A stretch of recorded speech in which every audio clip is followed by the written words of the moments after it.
some of the top talent in the world uses PRS guitars, which are, quite rightly, considered works of art. Recently, the Metropolitan Museum of Art in New York accepted 3 PRS guitars into their special collections.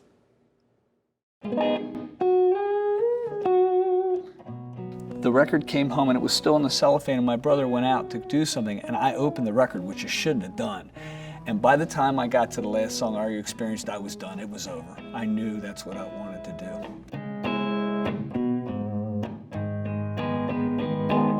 Paul Reed Smith is 230 people here in Stevensville, Maryland, making about 1,000 guitars a month, making about 1,800 more guitars overseas. We make amplifiers, we make acoustic guitars. We're the 3rd largest American manufacturer of electric guitars actually being made here in the States. So it's Fender and Gibson and us.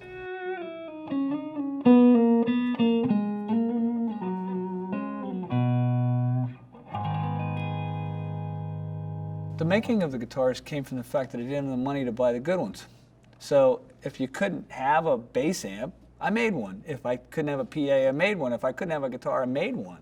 And finally, an old Les Paul came available for sale, and my mother bought it and put it in the back of the closet until I was able to pay for it, but she didn't know when she wasn't home I would go get it out of the closet and play it.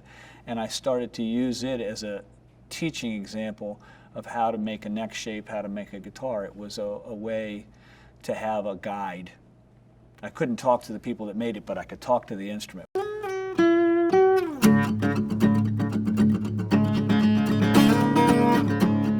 Making musical instruments is a complicated equation, but in its simplest form, you get these ultra-dry, beautiful, resonant musical instrument woods. Oh, this is just good fun.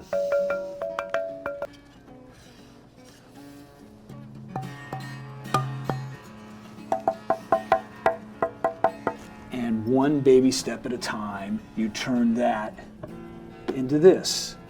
The instrument itself is much greater than all the pieces added together. It becomes much greater than the sum of the parts. When it works, it's wonderful. It can be magic. When it's graceful, when the grace hits, you get this musical instrument that'll take your breath away. It's like and you can't breathe because it just sounds so good or it's so beautiful. That's the idea in the end.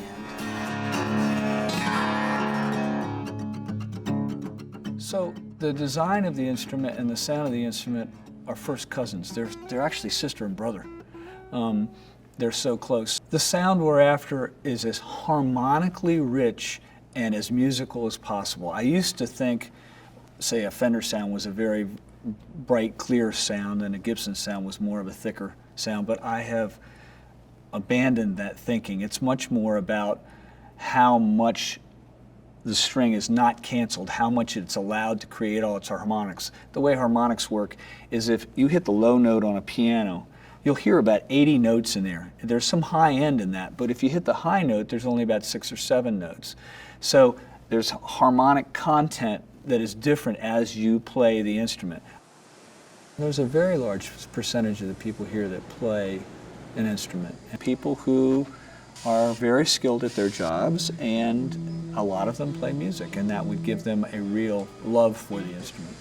You know, the people in my private stock department were graduates of the Maryland Art Institute, and they were able to translate all that art training into these guitars. So I was bringing the art of the neck shape and the body design and all that stuff and doing sunbursts, and then they started to just go at it with all these other colors.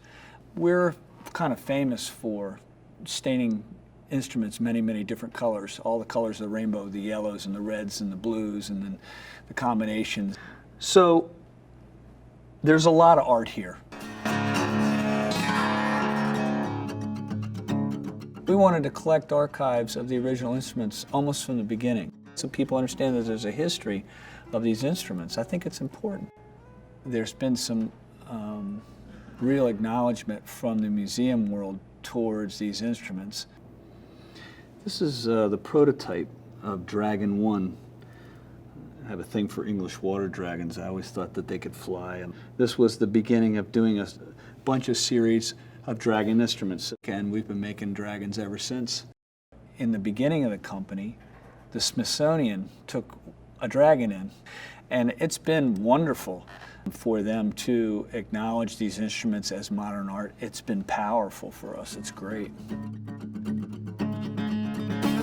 So this instrument is from our collection of archives. It's Santana model number 1. It's the very, very first one. These musicians, whether it be Mark Tremonti or Carlos Santana or David Grissom or all these great musicians, very often they'll want a signature guitar, an instrument with their name on it.